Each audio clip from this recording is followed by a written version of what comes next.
नमस्कार, आप देख रहे हैं न्यूज 24। मैं हूं अजीत अंजुम। कभी विवाद, कभी बवाल, कभी हंगामा, कभी उत्पात। लगता है ये सारे शब्द अब अरविंद केजरीवाल की पार्टी पर चस्पा होने लगे हैं। मुंबई में आज फिर अरविंद केजरीवाल के काफिले ने कायदे की सरहदें लांघी। ऑटो पर सवार कार्यकर्ताओं ने सड़क पर हुड़दंग मचाया, स्टेशन पर दरवाजे तोड़े। कभी न थमने वाली मुंबई के कई इलाकों के लोग आज केजरीवाल की फौज के आगे बेबस नजर आए। केजरीवाल आगे आगे चलते रहे और उनकी सेना मुंबईकरों की रूटीन लाइफ को चुनौती देते हुए पीछे पीछे दौड़ती रही। आम आदमी पार्टी के तमाशे से सबसे अधिक परेशान हुआ मुंबई का आम आदमी। हफ्ते भर के भीतर यह दूसरी घटना है जब केजरीवाल के कार्यकर्ता इस तरह बेकाबू हुए, और यह दूसरी बार है जब केजरीवाल ने इसके लिए माफी मांगी। एक खबर और आई जिसने आम आदमी पार्टी की अंदरूनी कलह को सतह पर ला दिया। दूसरी पार्टियों की तरह आम आदमी पार्टी में भी पैराशूट से उम्मीदवार उतारने की प्रथा से केजरीवाल के पुराने साथी नाराज हो गए। दिल्ली के किसी इलाके से टिकट नहीं मिलने से नाराज शाजिया इल्मी ने रायबरेली से चुनाव लड़ने से इनकार कर दिया, तो अमेठी की खाक छान रहे कुमार विश्वास का कवि हृदय भी अपनी अनदेखी से द्रवित हो उठा। केजरीवाल के दोनों वफादारों ने खुलेआम यह बता दिया कि वो पार्टी के फैसले से खफा हैं। आए दिन कोई बागी होकर पार्टी से बाहर निकलने का ऐलान कर रहा है, तो कोई साथी यह आरोप लगा रहा है कि केजरीवाल या तो सारे फैसले खुद करते हैं या फिर 4 लोगों की चौकड़ी ही बंद कमरे से हुक्म जारी कर देती है। कैमरों के सामने केजरीवाल को तानाशाह कहने वालों की भी अब कमी नहीं है। तो सबसे बड़ा सवाल यही है कि क्या टिकट के लिए टूट जाएगी टीम केजरीवाल? क्या आम आदमी पार्टी के तानाशाह बन गए हैं केजरीवाल? और क्या हुड़दंगियों के सहारे चुनाव जीतेंगे केजरीवाल? इन्हीं सवालों पर बात करेंगे मेहमानों से, नेताओं से, लेकिन सबसे पहले देखिए एक रिपोर्ट। आम आदमी पार्टी के खेमे से निकली 2 तस्वीरें, 2 खबरें, जिसकी तासीर सीधे चस्पा हुई सियासत में साफ गोई की चारित्रिक पराकाष्ठा का दावा करने वाले चंद चेहरों से। मुंबई में केजरीवाल की आर्मी अराजकता के नए आयाम गढ़ रही थी, तो दिल्ली के सियासी फलक पर आम आदमी पार्टी की अंदरूनी नाराजगी ब्रेकिंग न्यूज की शक्ल में सामने आ रही थी। सबसे पहले मुंबई की तस्वीरें जो केजरीवाल की आंखों के सामने उनकी मौलिक राजनीति का माखौल उड़ाती रही।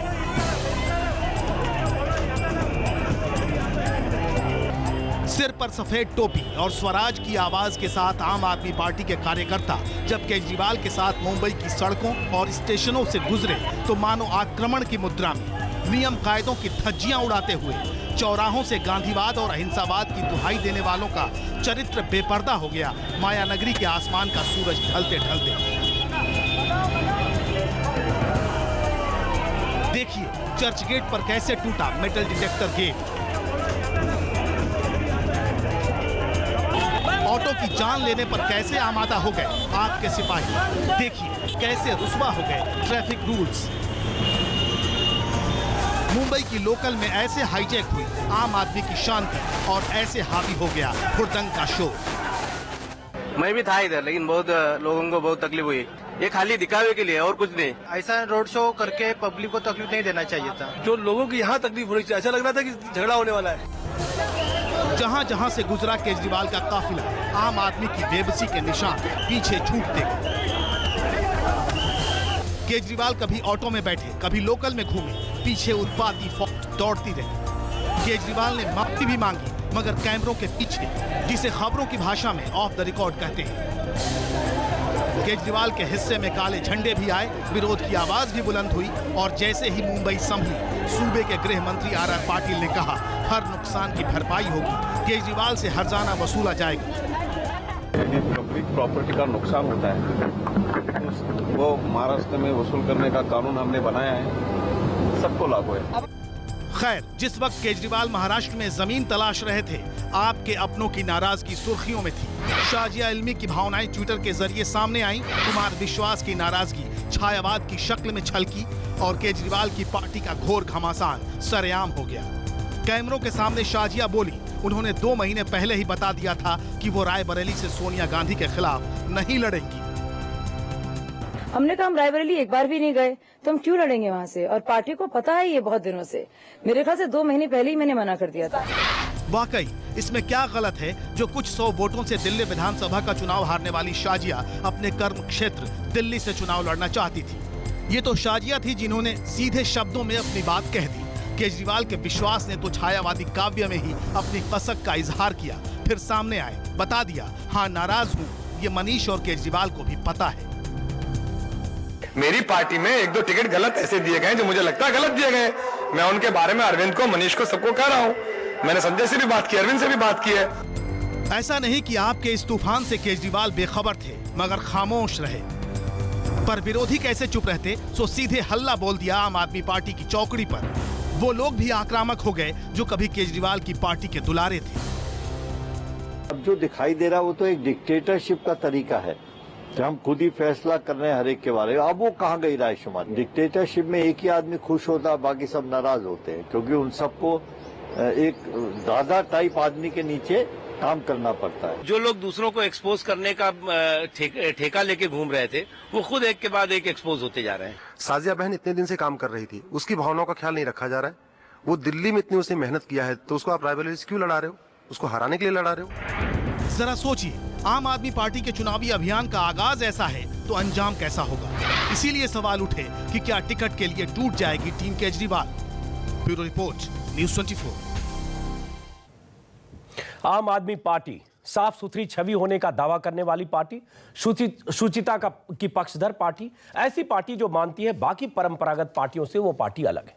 लेकिन इस पार्टी में कई हुड़दंगी लोग शामिल हैं, या तो पार्टी के मुखिया अरविंद केजरीवाल के साथ उनके काफिले में हुड़दंगी शामिल हो जाते हैं। और उसकी तस्वीरें आज हमने देखी मुंबई से जो तस्वीरें आई चिंताजनक है। जिस ढंग से स्टेशन पर मेटल डिटेक्टर को तोड़फोड़ दिया गया, जिस ढंग से ऑटो पर अरविंद केजरीवाल के काफिले में कुछ यूं चल रहे थे जैसे सड़क उनकी जागीर हो। क्या कहती है तस्वीर, और क्यों ऐसे हालात आ गए हैं कि केजरीवाल ऐसे हुड़दंगियों की जमात के साथ चलते हैं, या केजरीवाल अपने बेकाबू कार्यकर्ताओं पर लगाम नहीं लगा पाते हैं? इस पर चर्चा करेंगे, और आगे इस पर भी कि क्या केजरीवाल की पार्टी में उनके साथी, उनके सिपहसालार नाराज हो रहे हैं जिस ढंग से टिकट बंटवारा किया जा रहा है। इस पर बात करने के लिए स्टूडियो में हमारे साथ हैं वरिष्ठ पत्रकार Urmilesh Rameshwar Chaurasia, national spokes person BJP, meme Afzal साहब स्पोक्स पर्सन कांग्रेस, और दिलीप कुमार पांडे स्पोक्स पर्सन आम आदमी पार्टी। सबसे पहला सवाल दिलीप पांडे, तस्वीरें हम मुंबई की दिखा रहे हैं दिलीप पांडे जी, जिसमें मुंबई में जिस ढंग से आपके कार्यकर्ताओं ने अरविंद केजरीवाल के काफिले के साथ थे, मेटल डिटेक्टर तोड़ा फोड़ा, सड़क पर जब निकले तो लग रहा था सड़क उन्होंने खरीद ली है, मुंबई की सड़क उनकी जागीर हो। एक ऑटो पर 8 आदमी दाएं बाएं 4 लटके हुए, और यह तस्वीर क्या कहती है? चिंताजनक है। आपकी पार्टी, जो इमेज आपने बनाया आम आदमी की पार्टी, आम आदमी के लिए सबसे बड़ी मुसीबत लेकर आज मुंबई में थी। देखिए अजीत भाई, मैं असहमत हूँ जो तस्वीर आप दिखा रहे हैं। मेरी आपत्ति है उसके साथ। आप कह रहे हैं कि मेटल डिटेक्टर को तोड़ा फोड़ा गया। मैं भी उसी फुटेज को देख रहा हूँ, और मुझे जो समझ में आ रहा है, जो देखने वाले दर्शकों को समझ में आ रहा है, वो ये है कि भीड़ का रेला था। जब वो आगे बढ़ा तो मेटल डिटेक्टर एक गेटनुमा टेम्पररी स्ट्रक्चर होता है, उस भीड़ के दबाव में गिर गया। और आप गौर से देखें, अच्छा चलिए, तो एक दो लोग उसे संभाल, हाँ ठीक है, चलिए उसी तस्वीर पर दिलीप, हम उसी तस्वीर पर बात करते हैं। दिलीप उसी तस्वीर पर एक मिनट ने रखा। एक मिनट दिलीप, मैं उसी कहना चाह रहा हूँ दिलीप, वो ये कि बहुत ज्यादा लोग थे वहां पे, भीड़ थी, इस वजह से वो टूट फूट हुई। और वही वजह है कि ऑटो रिक्शा में जहां 3 लोगों को बैठने की अनुमति है, वहां पे 1-2 लोग बैठ के, जहां रैली तेज रफ्तार में आगे बढ़ी, रैली के साथ होने के कारण से लोग साथ में ऑटो रिक्शा पे सवार हो। दिलीप इसको जस्टिफाई नहीं कर रहा हूं। चलिए दिलीप, ट्रैफिक नियमों का उल्लंघन हुआ भीड़ से, वहां उनको दंड मिलना चाहिए। दिलीप, ये 2 तस्वीरें फिर दर्शकों को दिखा रहे हैं, दर्शक भी फैसला करें। ऑटो पर जिस ढंग से सड़कों पर लटके हुए लोग हैं, ट्रैफिक भी होती है, सड़क की व्यवस्था होती है, आम लोग भी जा रहे हैं, और जिस ढंग से 3 मेटल डिटेक्टर पर इस ढंग से भीड़ का हुजूम आए और मेटल डिटेक्टर सब टूट फूट गया। स्टेशन पर बहुत सारे लोगों को मुश्किलें हुई, जिसकी बाइट्स और बयान लोगों के हैं। क्या आप इसको जस्टिफाई करेंगे? अगर आपके पास क्राउड है, आप 50-100 लोगों के साथ जाते हैं, तो उसका एक डिसिप्लिन होना चाहिए या नहीं? यहां तो सुरक्षा का सवाल भी है। उससे ज्यादा बड़ी चिंता की बात है कि आपके लिए सुरक्षा, मेटल डिटेक्टर, वो सब कोई मायने नहीं रखता था आपके कार्यकर्ताओं के लिए। नहीं, एकदम सहमत हूं आपकी बात से। आपने कहा कि ये बहुत बड़ा प्रश्न है व्यवस्था का, इससे मैं सहमत हूं। और आपने इस बार जो कहा उसकी भाषा से भी मैं सहमत हूं। आपने कहा कि मेटल डिटेक्टर टूट फूट गया। पहले जो पैकेज में दिखाया जा रहा था उसमें यह साबित करने का प्रयास किया जा रहा था कि तोड़ा फोड़ा गया। दोनों में जमीन और आसमान का अंतर है। आपने अभी जो बात कही उससे मैं सहमत हूं, व्यवस्था का दोष है। लेकिन जहां पे हजारों लोग हैं वहां पे इस तरह, अगर आप भीड़ को लेकर चलते हैं दिलीप, अगर आप भीड़ को लेकर चलते हैं तो भीड़ को नियंत्रित करने का काम भी आपका है दिलीप पांडे। एक बात मैं और बता दूं जी कि अगर बहुत सारे भीड़ अनियंत्रित होती है, अगर भीड़ अनियंत्रित होती है कार्यकर्ताओं की भीड़, तो उस अनियंत्रित भीड़ के लिए जिम्मेवार आप हैं और आपके नेता है। यह धनात्मक पहलू है इस बात का। जी मैंने कहा दिलीप, आप तक मेरा सवाल पहुंचा होगा कि अगर आप कार्यकर्ताओं की भीड़ लेकर चलते हैं तो उस भीड़ का एक डिसिप्लिन निर्धारण करने का काम भी आपका है। अगर वो भीड़ अनियंत्रित होती है, जो तस्वीरें दिख रही है, तो ये एक तरह से अराजकता है दिलीप पांडे। मैम नहीं, अराजकता नहीं है अजीत भाई, इसको अराजकता नहीं कहते। अराजकता का वह व्यक्ति अराजक होता है जो किसी भी स्टेट में विश्वास नहीं रखता, किसी भी तरह की व्यवस्था में विश्वास नहीं रखता। आम आदमी पार्टी को ऐसे कहना, इस तरह के लेबल्स लगाना मुझे लगता है कि आपत्तिजनक है। आपने दूसरी बात जो कहा, मैं उससे 100% सहमत हो गया। आपने कहा वो टूट गया, भीड़ के दबाव से टूट गया। तो व्यवस्था को लेकर अगर आप प्रश्न खड़ा कर रहे हैं तो मैं इससे सहमत हूं कि वहां पे व्यवस्था में कुछ कमी रह गई होगी, इसलिए उस बड़े हुजूम को, चलते फिरते हुजूम को मैनेज नहीं कर पाएंगे होंगे लोग, लेकिन तोड़ दिया गया, तोड़ा फोड़ा गया, इससे मैं सहमत नहीं। चलिए जरा दूसरे लोगों की राय लेते हैं, लेकिन एक सवाल और बनता है पांडे, एक राज्य का पूर्व मुख्यमंत्री लोगों के बीच कितना एक्सेसिबल है आज के जमाने में। देखिए आप आंख फैला के, किस राज्य का मंत्री, पूर्व मुख्यमंत्री इस तरह से जनता के बीच एक्सेसिबल होता है? लेकिन जनता के बीच जाने का ये मतलब नहीं होता कि जनता के लिए परेशानी का सबब बन जाए दिलीप पांडे। बहुत खुश थे उसी जनता के लिए दिलीप पांडे, आपको पता है लोकल ट्रेन में दिलीप पांडे हमारे जैसे टहल रहा है, चल रहा है, कितनी अच्छी बात है। दिलीप पांडे, लोकल ट्रेन में आम जनता मुंबई में परेशान होकर भीड़ में धक्का मुक्की के साथ सफर करती है। उसी भीड़ में 50, 100, 200 लोग आपके और 200, 150 मीडिया वाले, कैमरे वाले। क्या अफरा तफरी मची अंधेरी से चर्च गेट तक, आपको इसका अंदाजा नहीं होगा दिलीप। हमने कई संवाददाताओं से बात की, कितनी अफरा तफरी थी स्टेशन पर, लोकल ट्रेन में। तो आम आदमी पार्टी को तो फायदा हुआ, इतना माइलेज, फुटेज और पब्लिसिटी, लेकिन आम लोगों के लिए मुसीबत का सबब बनी दिलीप पांडे। माइलेज फुटेज तो छोड़ दीजिए, नहीं माइलेज तो छोड़ दीजिए अजीत भाई। हमने भी कई लोगों से बात की और कई अन्य चैनलों पे कई सारे और लोगों से बातचीत दिखाई गई, जिसमें लोग बेहद खुश थे कि ऐसा पहली बार हो रहा है कि किसी राज्य का पूर्व मुख्यमंत्री उनके लिए इतना एक्सेसिबल है कि वो उसे छू सकते हैं, देख सकते हैं, बात कर सकते हैं। और रोजमर्रा जैसे जिस तरह से वो सफर करते हैं, धूप में, गर्मी में, भीड़ में, वैसे वो भी सफर कर रहा है। ये उनके लिए बहुत अनूठी चीज थी, उनके लिए बहुत अच्छी चीज थी। और इस बात से जो सुखद अनुभूति उनको हुई, उसका अंदाजा हम और आप यहाँ टीवी चलिए उसका दूसरा कर पा रहे। ठीक है, चलिए भी समझने की जरूरत है। चलिए व्यवस्था को लेकर जो आपका प्रश्न है, मैं उससे सहमत हूँ। चलिए दिलीप पांडे, आपने एक पक्ष रखा अपना, हम दूसरा पक्ष दूसरे मेहमानों से समझते हैं। उर्मिलेश भी है, लेकिन पहले एक बार रामेश्वर चौरसिया, तस्वीरें हम दर्शकों को दिखा रहे हैं। भीड़ का एक रेला आता है स्टेशन के बाहर और उसके बाद 3 मेटल डिटेक्टर लगे हैं,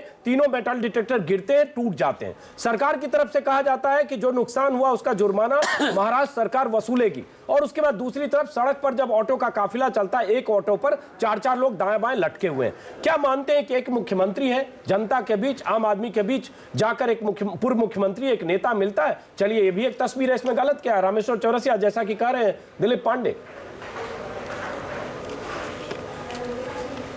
नहीं, इसमें गलत क्या है? ये पब्लिक का इंटरटेनमेंट होता है। मुझे तो लगता है केजरीवाल जी नहीं होते तो ये जो 2014 का चुनाव है ना, वो बड़ा फीका रहता।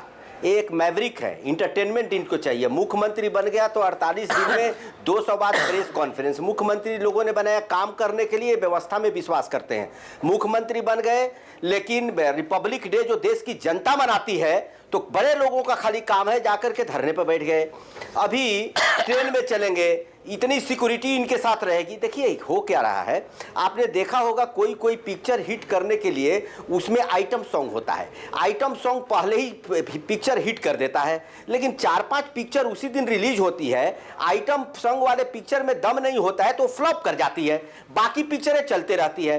देखिए देश में 5 जगह सरकारें बनेगी। एक आइटम नेता की ये सरकार थी, बड़ी हिट हुई, 48 दिन तक सरकार तो चली गई, क्योंकि सरकार को काम नहीं करना था, इनको तो प्रचार करना था, सिर्फ रामेश्वर चौरसिया 28 सीटों पर आम आदमी पार्टी के विधायक जीते, उसको एक्नॉलेज करना होगा। आपको सिर्फ 4-5% वोट ज्यादा मिले दिल्ली में आम आदमी पार्टी से। दिलीप पांडे जवाब दीजिए, उसके बाद मीम अफजल और उर्मिलेश के पास जाएंगे। दिलीप पांडे जी। नहीं नहीं, रामेश्वर चौरसिया जी फिल्मों के शौकीन लग रहे हैं, मुझे लग रहा है, लेकिन ये हकीकत है कि जिस तरह से अंबानी और अदानी के हेलीकॉप्टर मिल जाते हैं आसानी से मोदी जी को, उस तरह से हमको अंबानी अदानी के हेलीकॉप्टर और चार्टर प्लेन की आवश्यकता नहीं है। हम ट्रेन में चल के खुश हैं, ये इनको नौटंकी लगती होगी, लेकिन हम इसे जरिया मानते हैं आम आदमी की तकलीफों से अपने आप को रूबरू कराने का। ये 49 दिन के सरकार की समीक्षा कर रहे हैं, आपको सुनने की साहस नहीं है। 50 लाख घर बनाने का वादा किया नरेंद्र मोदी जी ने, 10 साल हो गए, एक घर नहीं शर्म आनी चाहिए, किसी की बात बनाने का वादा किया शिवराज सिंह चौहान ने, मध्य प्रदेश में आज तक एक घर नहीं बना पाए। दिल्ली की जनता को सहायता छोड़ के पार्टी में अलग अलग तरह से गंदे नाले आके मिल रहे हैं, शर्म तो आपको आनी चाहिए। शर्म दूसरे को कितने दिन से राजनीति में, कुछ नहीं कहना, शर्म तो आपको आनी चाहिए। इतराज नहीं है, दिल्ली को अनाज करके चले गए, सब आपको छोड़ भाग रहे हैं, कल पता नहीं आप कहां छोड़ के भागेंगे। राजनीतिक दल के कार्यकर्ता जो है स्याही फेंकते रहते हैं। अजीत जी तय कर लीजिए किससे बोलना चाहते हैं, उनका टाइम दिया, मेरे को टाइम दिया। चलिए अब हम दोनों को जरा रोकते हैं। दिलीप पांडे, ऐसे लोगों को मत बुलाया कीजिए। नहीं, चलिए एक मिनट, जो किसी चीज को सुनना नहीं है तो क्यों बुलाते हैं? कोई बात नहीं, आप हम जैसे लोगों को 10 मिनट से सुन रहा था, जब जवाब देने की बात है तो सुनते नहीं, आरोप लगाना जानते हो। आपने अपना जवाब दिया, रामेश्वर चौरसिया आपने अपना जवाब दिया। आप जरा दूसरे लोगों को शामिल करते हो, वापस आएंगे। आवाज की ऊंचाई से रामेश्वर जी, चुप कराइए। रामेश्वर जी, आवाज की ऊंचाई से ईमानदारी नहीं नापी जाती है। रामेश्वर चौरसिया, हरकतों से क्या है आप ईमानदार है? मुझे बहुत मालूम है, बेईमानों की फौज खड़ी की है, आप ईमानदार है। आप दोनों जानते हैं पांडे जी आप कितने ईमानदार हैं और कितने बेईमान हैं? मेरे पास कच्चा चीज है। तो आम आदमी आरोप लगाएंगे, आम आदमी पार्टी आप सुनेंगे नहीं। गेगांग आम आदमी लगा देना, सही कह रहे हैं आप। चलिए मैं दोनों को रोक रहा हूँ, दिलीप पांडे और रामेश्वर चौरसिया। आरोप लगा देंगे, अपना आरोप नहीं सुनेंगे। नहीं, चलिए साहस होनी चाहिए। एक मिनट, दोनों को रोक रहा हूँ। अजीत जी, दोनों को रोक रहा हूँ। आपने जवाब किया, उन्होंने सुनना पड़ेगा आपको। चलिए 30 सेकंड में, 30 सेकंड, उसके बाद दूसरे मेहमानों के पास आऊंगा। जल्दी रामेश्वर चौरसिया। मैं ये आपको कह रहा हूं, यही ये लोग हैं दूसरे पर आरोप लगाते हैं और ये आइटम सॉन्ग गा रहे हैं। ये दूसरे पर, इन पर एक आरोप लगा, रॉकफेलर फाउंडेशन, फोर्ड फाउंडेशन जब पैसे लेके तिल मिला गए, फिर ये घिसा हुआ खटराट जो ये खटराट जो कई महीनों से वही चैनल कर रहा है कि अरे सर इस पर बहस नहीं दिखाना चाहिए। ये आरोप लगाते हैं और आप लोग उसको दिखाते हैं। इस पर बहुत बार बात हो चुकी है, फिर हम मुंबई पर बात नहीं कर पाएंगे। चौरसिया जी, इस पर बहुत बार बात हो चुकी है। चलिए वापस लौटते हैं हम मुद्दे पर, मुंबई के मुद्दे पर। और जो जिस ढंग से आम आदमी पार्टी के कार्यकर्ताओं क्या मुंबई में अराजकता फैलाई, हमारा मुद्दा ये है। एक मिनट रामेश्वर चौरसिया जी, जरा मीम अफजल साहब को भी शामिल करते हैं। और लाखों की रैली होती है, अराजकता पर मैं बोल रहा हूं, सुन लीजिए जी, जल्दी।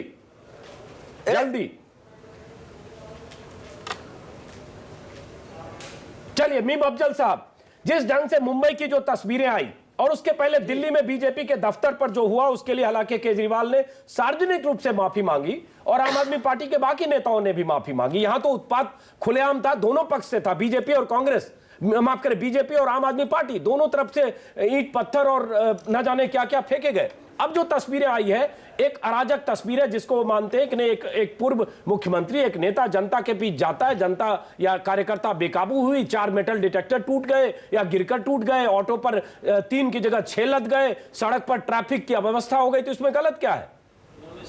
ये आम आदमी की पार्टी है, आम आदमी के बीच जा रही है, इनका अपना तरीका है। मीम अफजल साहब, आ रहा हूं उर्मिला साहब के पास। अजीत जी, आपने तो सिर्फ 2 मिसालें दी, मैं तीसरी मिसाल वो भी दूंगा जो रेल भवन पर हुआ था। देखिए, बुनियादी तौर पर एक उर्दू में बड़ी मशहूर कहावत है, शुत्रे बेमहार। ऐसा शुत्र, ऐसा ऊंट जिसकी महार नहीं है, वो चला जा रहा है, जिधर चाहता है वो चला जाता है। बिल्कुल वही हालत है आज आम आदमी पार्टी की। बेचारे जो इनके प्रवक्ता हैं या दिल्ली में जो लोग बैठते हैं, रोज़ इनको बड़ा भुगतना पड़ता है, बाद में माफ़ियाँ भी मांगनी पड़ती हैं। देखिए, आम आदमी पार्टी एक आइडियोलॉजी की बात करती थी, नई राजनीति की बात करती थी, लेकिन मैं ये महसूस करता हूँ कि ये आवाम में अपनी जड़ों को जो मजबूत बनाना चाह रही थी, उसमें कमी आती जा रही है और ये बहुत तेज़ी के साथ अपने ही जाल में फंसती जा रही है, अपने ही बनाए हुए। आप तो बात कर रहे हैं मेटल डिटेक्टर टूट गया या गिर गया। मैं कह रहा हूँ मेटल डिटेक्टर टूट जाए चाहे 10 टूट जाए, कोई फ़र्क नहीं पड़ता उससे। ज़्यादा अहम बात यह है कि आवाम ने जो इनके ऊपर एतमाद किया था वो टूट रहा है। आज 3 ट्वीट का आपने जिक्र किया, एक शाजिया इल्मी का ट्वीट, एक कुमार विश्वास का ट्वीट, मीम अफजल साहब, और मीम अफजल साहब, एक मिनट रोक रहा केजरीवाल हूं, वो हमारा आगे का हिस्सा है जिस पर हम बात करेंगे। अभी अब जरा मुंबई पर एक बार उर्मिलेश की टिप्पणी लेते हैं, आप जहां ट्वीट पर जा रहे हैं वहां भी हम बात करेंगे, क्योंकि उस विषय पर पहले बात होने लगी कि हम इस पहलू के बाद आएंगे। उर्मिलेश, आपकी टिप्पणी, क्या हम वाकई नाइंसाफी कर रहे हैं आम आदमी पार्टी के साथ अगर हम कह रहे हैं कि ये तस्वीरें अराजकता का सबूत है? तो नहीं, दिलीप ने जो कही बात कि अरविंद केजरीवाल दूसरे राजनेताओं से कैसे अलग हैं, उनकी शैली कैसे अलग है, वो मैं सहमत हूँ कि अभी भी अरविंद केजरीवाल की जो शैली है, लोगों से घुलना मिलना है, वो दूसरे राजनेताओं से बिल्कुल अलग है, ये बात सही है। लेकिन इसके आगे जो उन्होंने कहा उससे मैं पूरी तरह सहमत अपने को नहीं कर पाता, वो ये कि जो कार्यकर्ता इस पार्टी के हैं, जो इस पार्टी के सदस्य हैं, जो इस पार्टी के उत्साही समर्थक हैं, वो अन्य पार्टियों की तरह ही हैं। जैसे कांग्रेस, बीजेपी या क्षेत्रीय जो दल हैं बहुत सारे, उन्हीं की तरह एक उसमें सीरियस भी लोग हैं, समझदार भी लोग हैं, हुड़दंगी भी हैं, उन्मादी भी हैं, और कुल मिलाकर मेला तस्वीरें हैं। अगर आप स्टेशन पर जाते हैं, लोकल से सफर करते हैं, जाहिर है आपको पब्लिसिटी कहीं न कहीं आपके दिमाग में, आप ये कहेंगे कि नहीं सिर्फ आम आदमी से मिलने गए, तो आम आदमी से मिलने के और तरीके होते, 25-30 कैमरा टीम और 50 रिपोर्टर। तो शैली के हिसाब से इसीलिए मैंने कहा कि बेहतर जरूर है उनसे और लोगों से और ये तस्वीर लेकिन मुंबई जैसे महानगर में नियंत्रित करने की नहीं जरूरत है, आप डिसिप्लिन की जरूरत नहीं है। जी, मैं वही कह रहा हूं कि मुंबई जैसे महानगर में जब आप जाते हैं, आप आजमगढ़ में नहीं जाते, आप बिजनौर में नहीं जाते, आप मुंबई जैसे एक बड़े महानगर में जाते हैं जहां छोटे से एक जुलूस से पूरी ट्रैफिक जाम हो जाती है। मुझे लगता है वहां पर आम आदमी पार्टी के जो सबसे बड़े नेता हैं अगर जाते हैं तो उनको जरूर देखना चाहिए कि पब्लिसिटी जिस चीज से मिल रही है उसके बजाय जैसे व्यवस्था जैसे ठीक हो रही है, लोगों को परेशानी नहीं हो रही है, उस पर भी वो तवज्जो दें। लेकिन मुझे लगता है कि चुनाव का मामला है, महाराष्ट्र में पहली दफा उतरे हैं मैदान में, दिल्ली की पार्टी कुल मिलाकर वो माने जाते थे, दूसरे प्रदेशों में महत्वाकांक्षाएं हिलोरे मार रही हैं, तो ये अच्छी बात है, मुझे तो अच्छा लग रहा है। गुजरात में उनका जाना भी मुझे अच्छा लगा। लेकिन मेरा ये कहना है कि जब आप जाएं तो चूंकि आपके पास आपके आंदोलन से पैदा हुए कार्यकर्ता वहां कम हैं, आपकी अगर कोई राजनीति है उस राजनीति से लैस हुए कार्यकर्ता भी कम है, आपके पास कुल मिलाकर कांग्रेस और बीजेपी या दूसरे राजनीतिक दलों से विक्षुब्ध या आक्रोशित कार्यकर्ता ज्यादा आए हैं, उनको ऑर्गेनाइज करना आपके लिए बहुत कठिन है और यही काम आप नहीं कर पा रहे हैं नियंत्रण के एक दायरे में।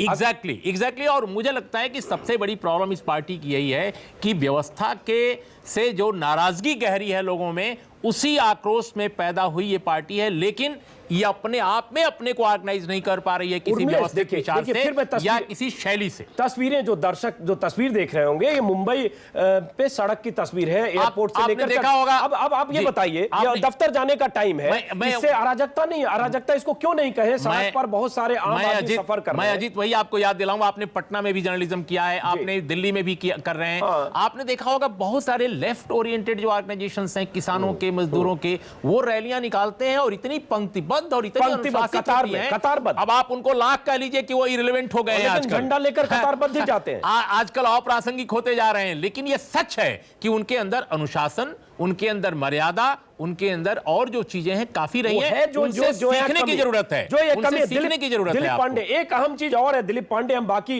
पहलू पर आएंगे कि एक हमने समझने की कोशिश की जो आपका फंड किस ढंग से आता है, तो देखा गया कि 5 मार्च बीजेपी दफ्तर पर जिस दिन प्रोटेस्ट हुआ, मतलब जिस दिन सबसे अधिक हंगामा हुआ, जिस दिन आप लगातार मीडिया में रहे, चर्चा में रहे, चाहे नाम हुए चाहे बदनाम हुए जिन वजहों से, उस दिन आपका 24 लाख रुपए का कलेक्शन हुआ 5 मार्च को, जबकि उसके पहले 4 मार्च को 6 लाख, मतलब 4 गुना बढ़ गया जिस दिन हंगामा, उत्पात, हुड़दंग जो भी हुआ। उसके बाद फिर कलेक्शन डाउन होता गया। 10 मार्च जिस दिन एक टीवी एंकर के साथ एक वीडियो आया, उस दिन फिर चर्चा में रहे, चाहे जिन वजहों से भी रहे, उस दिन फिर आपका कलेक्शन 21 लाख गया।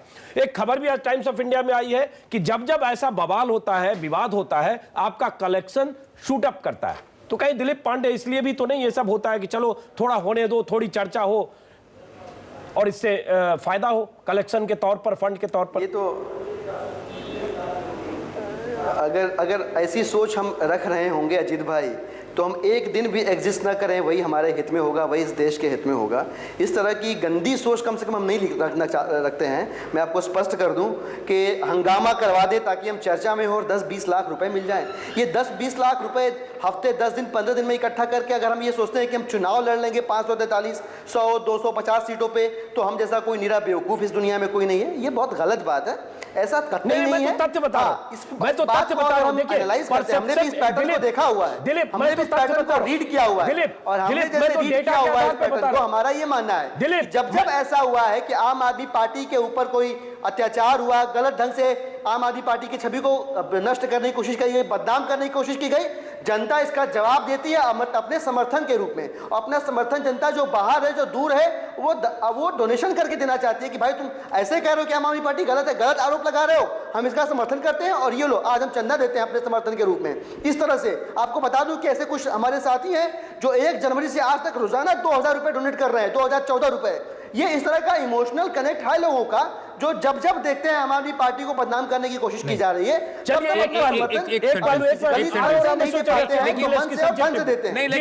ऐसे पढ़ता हूँ। नहीं, लेकिन दिलीप, बहुत ही गलत तरीका है इंटरप्रेट करने का कि 10-20 लाख रुपए। मैं तो सिर्फ आंकड़े बता रहा हूँ कि जिस दिन सबसे अधिक विवाद में रहे उस दिन आपका जनता पार्टी जो फंड है, चंदा है, वो 4 गुना हो गया। आग लगा देती है, गाड़ियां फूंक देती है, टोल बुक फूंक देती है, इस देश में चर्चा नहीं होती, कोई बात नहीं करता, कोई जुर्माना नहीं लगता। नहीं, उनकी भी बात हो। दिलीप, एक मिनट दिलीप, समझ गया आपकी बात, समझ गया जी। दिलीप, आप कह रहे हैं कि जिस दिन लेके जो आपका प्रश्न है उससे मैं सहमत हूं, लेकिन ये कहना कि हम ये सोचते हैं कि ऐसा कुछ हो जाए, चलिए हो गया।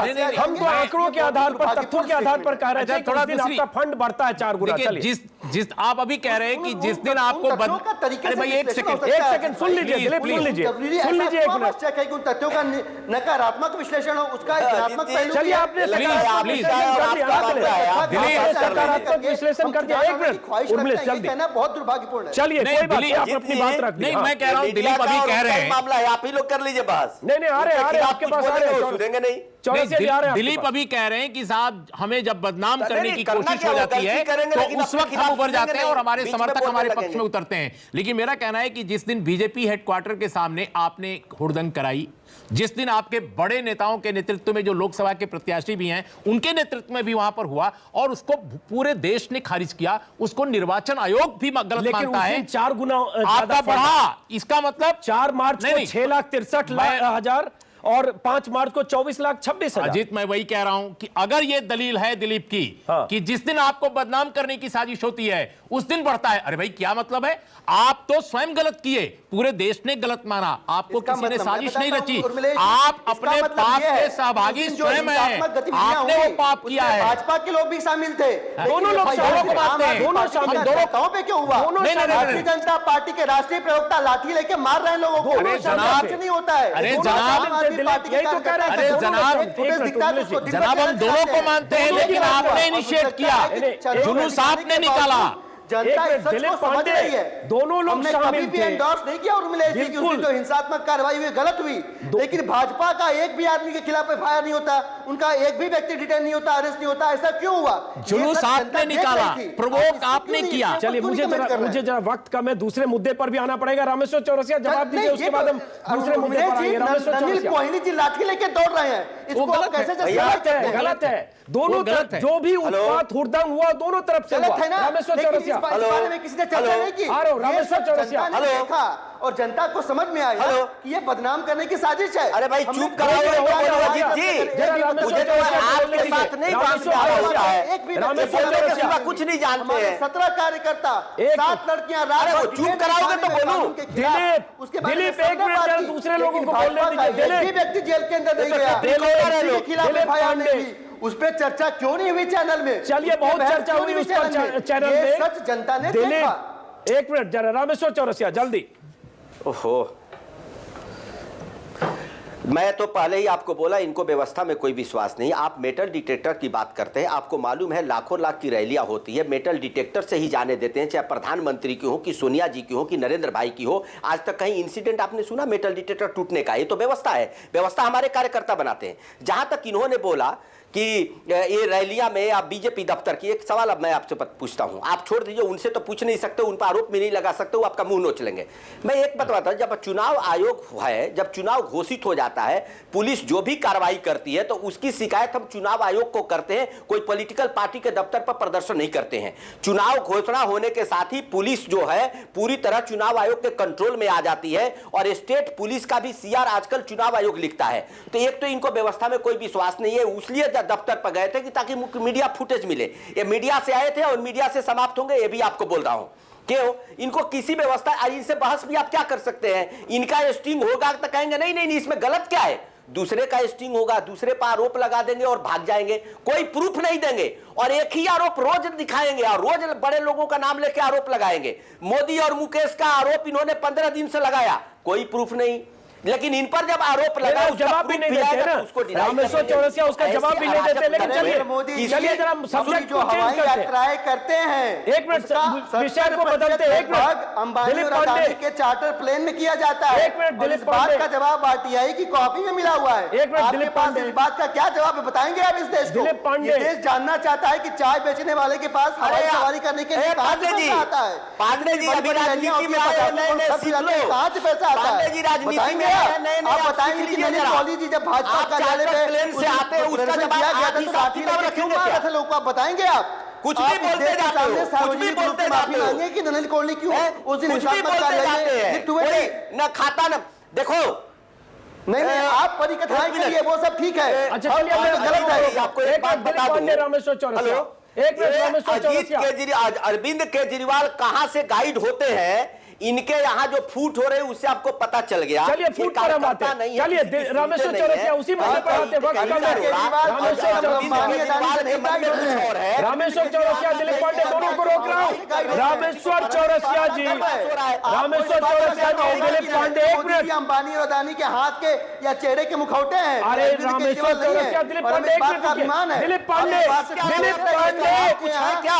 अरे दिलीप पांडे ब्रेक तो लगाइए, दिलीप पांडे ब्रेक लगाइए। रामेश्वर चौरसिया, सब्जेक्ट बदलना है, 10 मिनट वक्त है हमारे पास।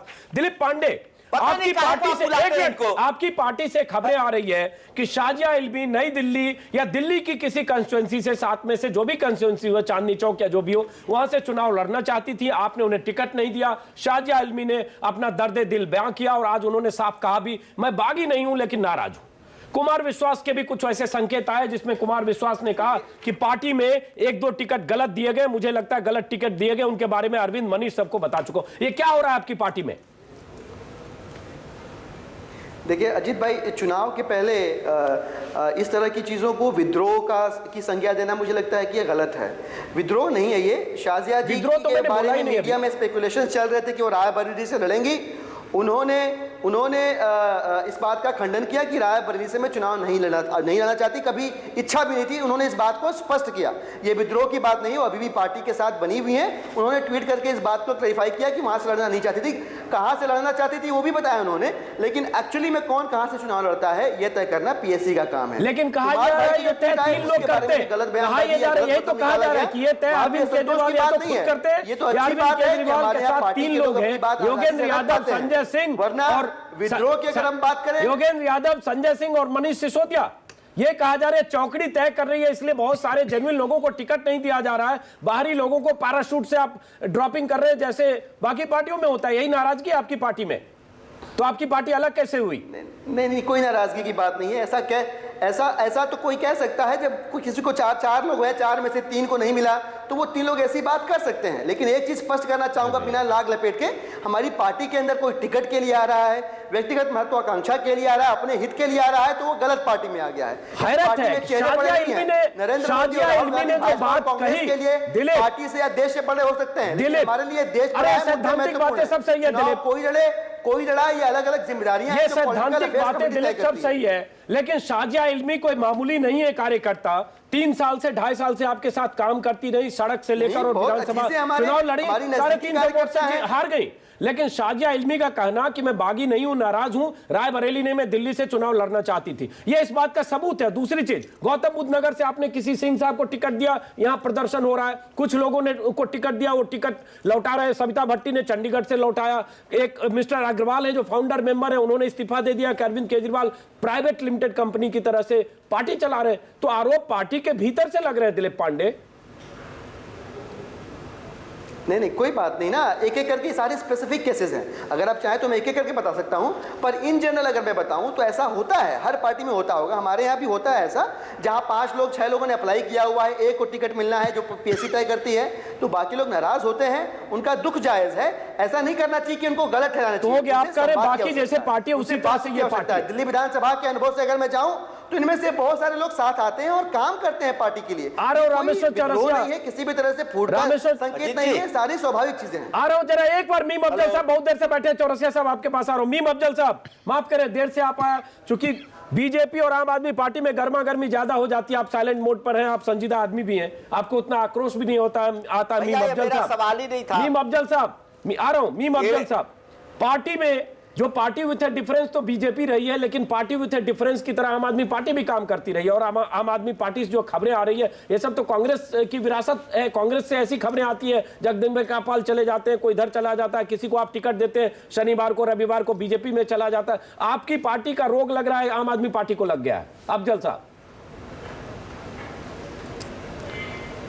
देखिए अजीत अंजुम साहब, पहले तो मैं आपका शुक्रिया अदा कहूँ कि आपने मुझे कहा कि मैं बहुत संजीदा आदमी हूँ, खामोशी से सुन रहा हूँ, लेकिन मुझे लगता है कि ज़्यादा संजीदगी दिखाना नहीं चाहिए, इसलिए कि आपके 1 घंटे के प्रोग्राम में अगर मुझे 1 मिनट मिले तो जाहिर है मेरा तो पूरा 1 घंटा ज़ाय हो गया। माफ़ी चाहूँगा मैं इसके और मैं यहाँ सिर्फ डिबेट अगर सुनने के लिए आऊँ तो मैं वैसे भी आपके सारे प्रोग्राम देखता हूँ, बहुत खुशी से देखता हूँ। माफ़ी चाहूँगा मैं, और अपने आप आकलन करता रहता हूँ। और मुझे आज थोड़ा सा अफसोस हुआ है दिलीप पांडे पर, चूँकि मैं उनको बहुत संजीदा आदमी मानता हूँ, वो हमेशा अच्छी बहस करते हैं। और चौरसिया जी को भी मैं कांग्रेस, कम से कम भारतीय जनता पार्टी के बहुत संजीदा लोगों में शुमार करता हूँ। लेकिन आज जिस तरह से बहस हो रही थी, मैं भी कभी कभी इस तरह की बहसों में फंसता हूँ, लेकिन बाद में मुझे लगता है कि मैं गलती मैंने किया है और मुझे नहीं करना चाहिए। अगर संजीदा बहस रहे और एक दूसरे की बात सुने तो शायद ज़्यादा अच्छा होगा। आज मैं अपनी बहुत सारी बातें कहने की बजाय ये मैंने कह दिया, अगर आपके पास टाइम हो तो मैं बोलूं, नहीं हो तो मैं अपना वक्त छोड़ने के लिए तैयार हूं।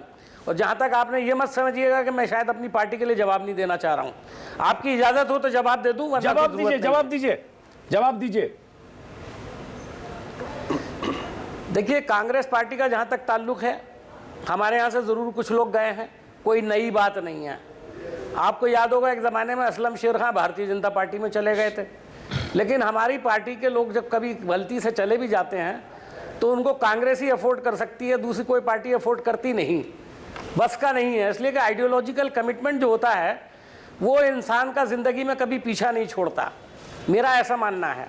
जो लोग जिस आइडियोलॉजी के होते हैं उस आइडियोलॉजी के लोगों के साथ तो कुछ थोड़ा बहुत काम कर सकते हैं, उसके बिल्कुल अपोजिट आइडियोलॉजी में काम नहीं कर सकते। ये मेरा छोटा सा तबसरा है। जहाँ तक इनका ताल्लुक है, मैंने बताया कि 3 ट्वीट हुए, ये 3 ट्वीट इनकी सिमत बता रहे हैं। पहला ट्वीट मैं कुमार विश्वास साहब के बारे में कहूँगा। उन्होंने अपने ट्वीट में और उसके बाद दिए गए इंटरव्यू में, जिसको मैंने बड़े गौर से देखा, ये साफ जाहिर है कि जो दर्द केजरीवाल जी ने अपने ट्वीट में दिया है कि अपने रिश्ते ख़राब हो रहे हैं मोदी की वजह से, मैं उनकी इस बात से एग्री करता हूँ कि इस आप पार्टी में कुछ लोग मोदी नवाज हैं, और जब इन्होंने हमला मोदी पर शुरू किया तो उनको बड़ी तकलीफ़ है। जहाँ तक शाजिया का ताल्लुक़ है, शाजिया को जाहिर है कि आप भी जानते हैं, सब लोग जानते हैं, पुराने जर्नलिस्ट हैं। शाजिया तो मेहनत के साथ इस पार्टी में काम करती रही हैं, लेकिन अब मैं बता दूं, पता नहीं दिलीप पांडे को है ये पता नहीं, लेकिन मैं जानता हूं कि शाजिया इल्मी चांदनी चौक से चुनाव लड़ना चाहती थी और उनको टिकट नहीं दिया गया, और दिल्ली में से उनकी लड़ने की ख्वाहिश थी, और उनका, मैं समझता हूं अगर वो लड़ना चाहती थी तो शायद पार्टी को गौर कर लेना चाहिए था। लेकिन एक जर्नलिस्ट को, हमारे दोस्त को, जो ही पार्टी में आए, रात को इस्तीफ़ा दिया, सुबह पार्टी में आ गए, उसके चंद रोज़ के बाद उनका डिक्लेयर हो गया चांदनी चौक से। तो ये चीज़ें तकलीफ़ देती हैं। दूसरी बात यह कि बार बार ये बात कहते रहे हैं कि हम आवाम से पूछ के काम करेंगे, जो भी अहम काम करेंगे। अभी टिकटों के मामले में तो इन्होंने आवाम से कुछ पूछा नहीं, ये इल्ज़ाम मुझे सही लगता है कि 3-4 लोग हैं वही डिसाइड कर रहे हैं, बाकी आम आदमी का आम आदमियों से कुछ लेना देना नहीं है। आज जो आपने बंबई में दिखाया, मैं यही कह सकता हूं जो आपका कमेंट है कि आम आदमी ने आम आदमी की दुर्दशा बंबई में खराब कर दी, उससे एक अच्छा मैसेज नहीं गया। ये बात गुजरात में नहीं दिखाई दी थी लेकिन बंबई में दिखाई दी और आपने ठीक पकड़ा है उसको।